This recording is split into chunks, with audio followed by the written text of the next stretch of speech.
It's like death came knocking on Berwick's door, but everybody was too busy with weird stuff to answer. That's his penis. He's a really good young wiener. That thing is lethal. Once you go alpaca, you never go back. When you grow up in a small town in Newfoundland, you see the people have a sense of humor about hard times. Check. I turned that into a career and hit the road. Mr. Jonny Harris! Now I'm on a mission to find the funny in the places you'd least expect it. Canada's struggling small towns. Towns that are against the ropes, but hanging in there. Still laughing in the face of adversity. The Welcoming Committee for Berwick, Nova Scotia.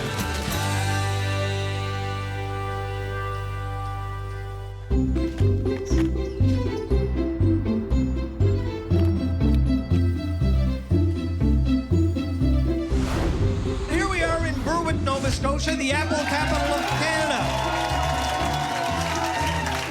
The only town left where the Apple Store sells actual apples. You know, the apple really is a symbol from whence the town came. Yeah. They're on every street sign. We have beautiful new bike racks all throughout the town. Well, you've got one right here. I wear apple jewelry every day. Yeah. Yeah.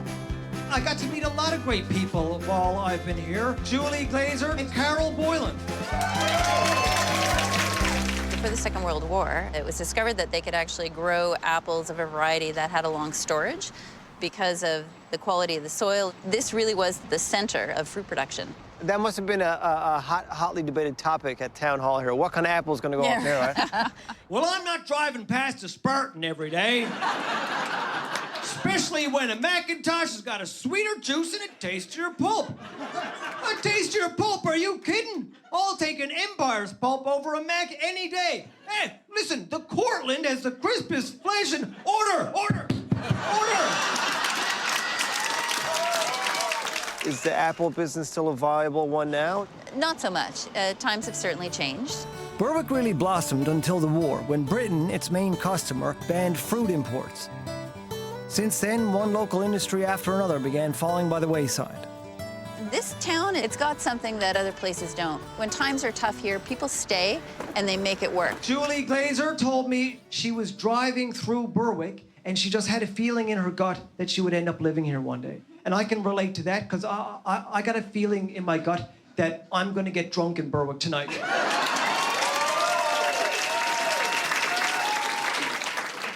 I'll never leave Berwick. I love it. This is where I'm going to be forever. It means a lot to you, clearly. It means everything to me. Carol's love for Berwick, holy crapple.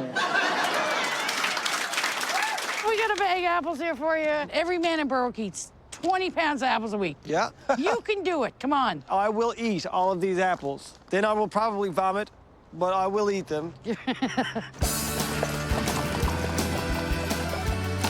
got a first good look at town with Rod Reeves here. Former radio announcer that's been in the car business for about 12 years now. God, man, this town is really in trouble. The car salesman doesn't have a car. My dad worked at the Larson's plant for 35 years. It closed down. There are stories of loss in this town for sure. A bunch of local farmers started this chicken processing plant back up. Reinvented it, and now it's another vibrant business. But it turns out local entrepreneurship is giving Berwick a happy ending. The Driftwood restaurant was actually our town's old fire department. What used to be the former police station is now a coffee shop. It's now a coffee shop. Although the biggest difference, more cops there now. More cops than ever before. This town, over the years, has been knocked on its knees many, many times. It keeps bouncing back, and we're all very proud of that. A lot of like business spaces, buildings don't go empty very long. Well, usually when someone moves out, somebody else puts a business in there and they're up and going again. And often that somebody is named Harley. Here is Bargain Harley's. Okay. Two people you need to talk to are George and Harley Moody. Harley's kind of like the godfather of this town. No, I'm anxious about meeting them. Bargain Harley's is one of a number of thriving new businesses the brothers have built in a shell of a dead one. It's just utter randomness. Yeah. It's like the internet threw up in here. It was actually George who took me around the store. I was very impressed by Bargain Harley's. Where else can you go to buy motivational posters, cutlery, and a horse thermometer? I mean, We got hunting knives, Johnny, in case you want to go hunting. Hunting knives right next to the Last Supper. I'm just scratching my head saying, George, where the hell does Harley get all this stuff? You know, why would Harley buy bowling balls when we don't have a bowling alley in Berwick? That's ballsy. That's ballsy. Is your brother a dangerous man? Well, he's a good shot. He's a good shot. Okay, all right. I was excited, if not a little nervous, to meet the godfather behind all this reinvention. Mr. Moody? You must be Jonny. Come in.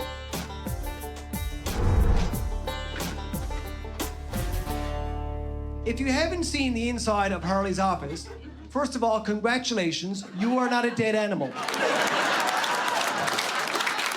And you hunt in Newfoundland a lot? Yes. You're not getting the urge to shoot something from Newfoundland right now, are you? No. Okay. You and George have the grocery store, Bergen Harleys, a golf course, a plaque factory, I'm assuming. The guy's an achiever. You gotta give him that. Plaques. Yes, one of his plaques said most likely to receive a plaque. Yeah, it doesn't look good to have empty buildings in a town. Right. And I like a challenge. I found this small Nova Scotia town in the midst of a reinvention after 150 years of being defined by one thing. Like my 20-pound bag, I wondered if carrying on with these apples was a gift or a weight to bear. There's more of a banana man. Too far. But I was about to find out, in this town, if you don't stay crisp, your apples could get sauced. Oh. Did she get you? I was told that maybe with Berwick, the shine had come off a bit. You know, it was a town built upon an apple industry that really is no more. But what I've been most impressed by Berwick is this sort of overwhelming sense of optimism. I did have a chance to chat with the actual apple blossom princess. Before I went in, I dabbed on a little bit of apple cider vinegar, and I think at the end of the day, I just smelled like piss, but I was... Am I the first man to bring you apples? Sorry. So much for that. I didn't know when I went if I was supposed to bow or curtsy. Oh, handshake's fine. The handshake is all right? Oh, very informal, okay. I've got a couple of questions about just what it means to be the apple blossom princess. Have you ever been kidnapped and held in a tower? Well, that's more Rapunzel, isn't it? Oh, is it? Okay. Yeah. Have you ever had any trouble with witches? I.e., have any witch ever given you a poison apple? No, but are those? No. These are tasty Berwick apples. They will not make you fall asleep forever. Good. I've never met a princess. I live in downtown Toronto. I've met a couple of queens, but I've never... Where do you see yourself in a few years? I'd like to be a teacher in Berwick, but there's not a lot of kids here, so there's not a lot of job opportunities. Yeah, that would be too bad. Yeah.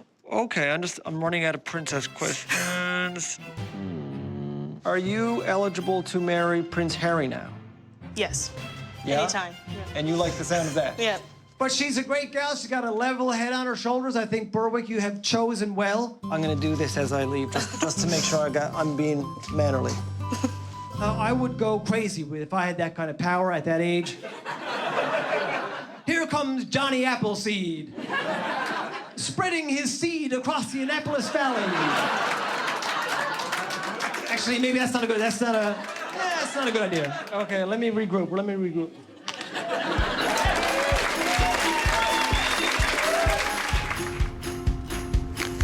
All I have found since I got here is people who are diving into brand new, interesting, exciting things and making them work. Like Peter Woodyear, he has an alpaca farm, but Peter invited me over to see the alpacas. I said, give me 10 minutes, I'll pack a bag. Look at these magnificent creatures. These are alpacas. The best I can surmise is that a alpaca is a product of a sheep and a camel. Personally, I could see why a lady sheep might fall for a camel. He's nice and tall. He doesn't drink much. And he's good for a hump or two.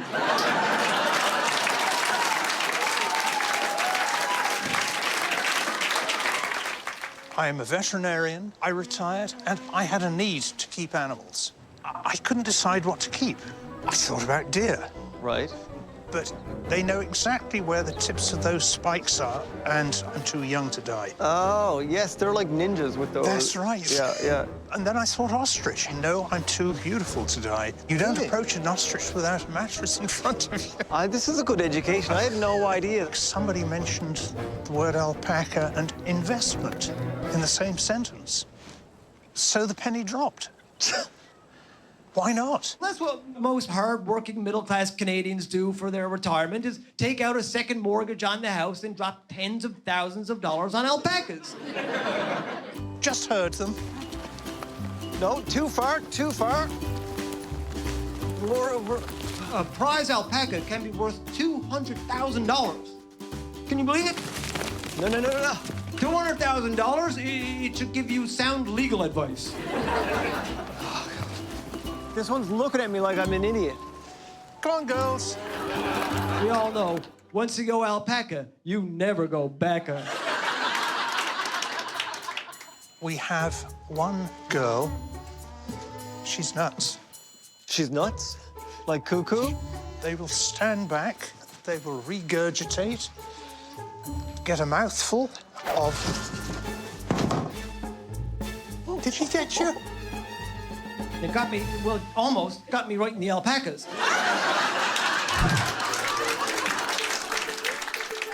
This area around Berwick is as nice as any and better than most. The land is good, the soil is good, and it's working out nicely. Yeah. We're just keeping our fingers crossed. They're like RRSPs, but hairier. But Peter's opened my eyes to this sort of theme of reinvention and renewal that's going on in Berwick, you know? There's gotta be something in the apples here. Now, I've noticed the domino effect of loss in small towns, but in Berwick, it's a domino effect of ideas.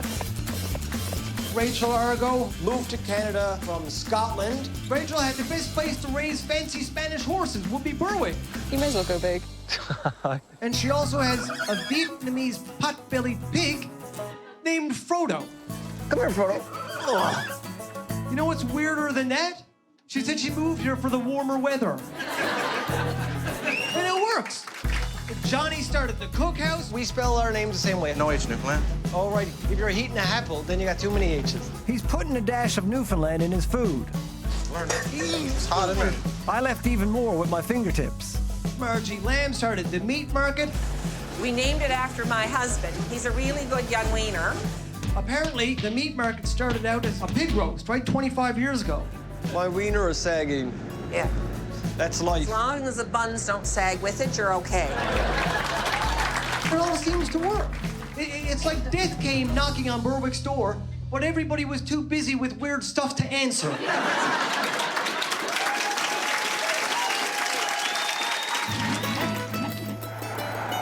Even academics long drawn to retire in this beautiful region seem to be learning from Berwick itself that you can teach an old dog new tricks. These are all English Springer Spaniels. I went out with the sporting spaniels, Paul and Cindy and Andre and Robin and Diane. We planted our farm in different kinds of grasses to hold the birds. Oh, is that right?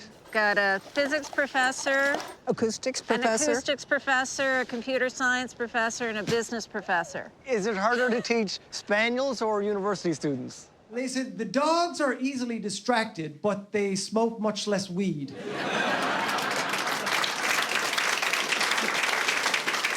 Now, this is Saucy Wench. Saucy Wench. Yes, for a woman of easy virtue. Easy virtue.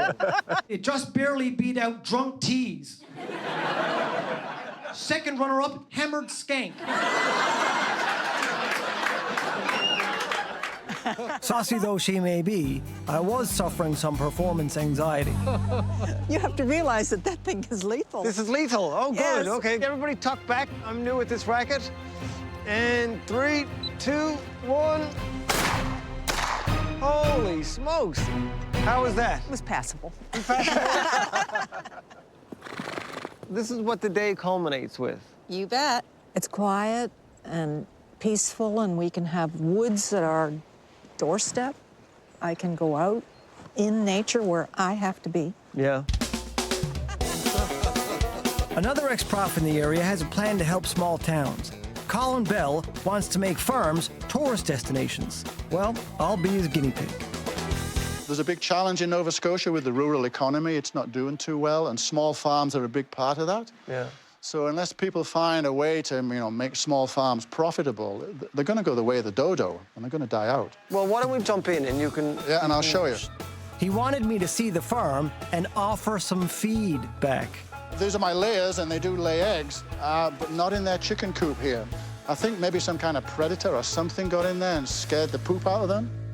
I said, I think I know who the predator might be, Colin. It's Colin. Colin, they're hiding their eggs from you, man. Because they know they're going to end up in the frying pan.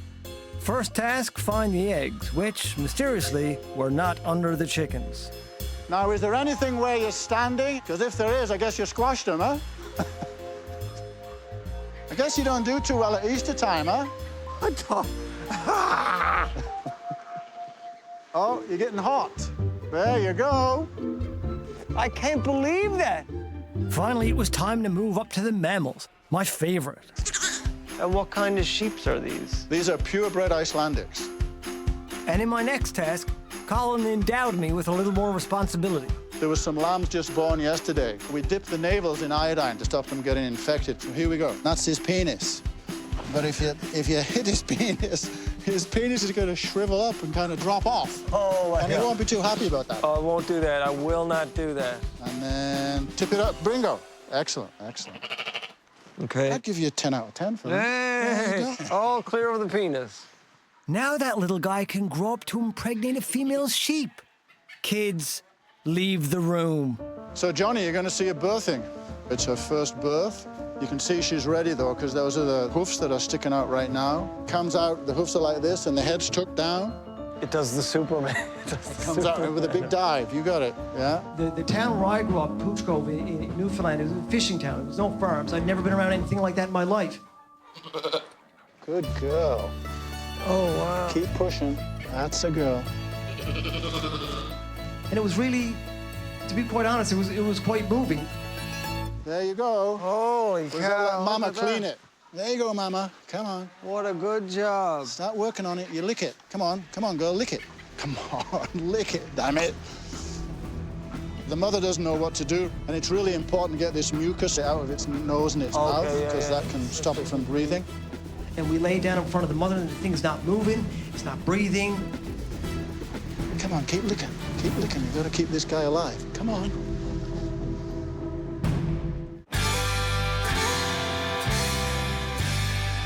Come on, girl. You're supposed to be licking it.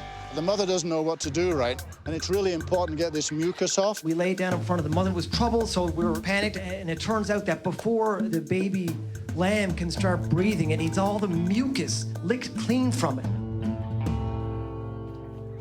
There we go. It's alive. Good girl. I think the lamb's going to make it. And I'll tell you, it wasn't that bad. It wasn't that bad.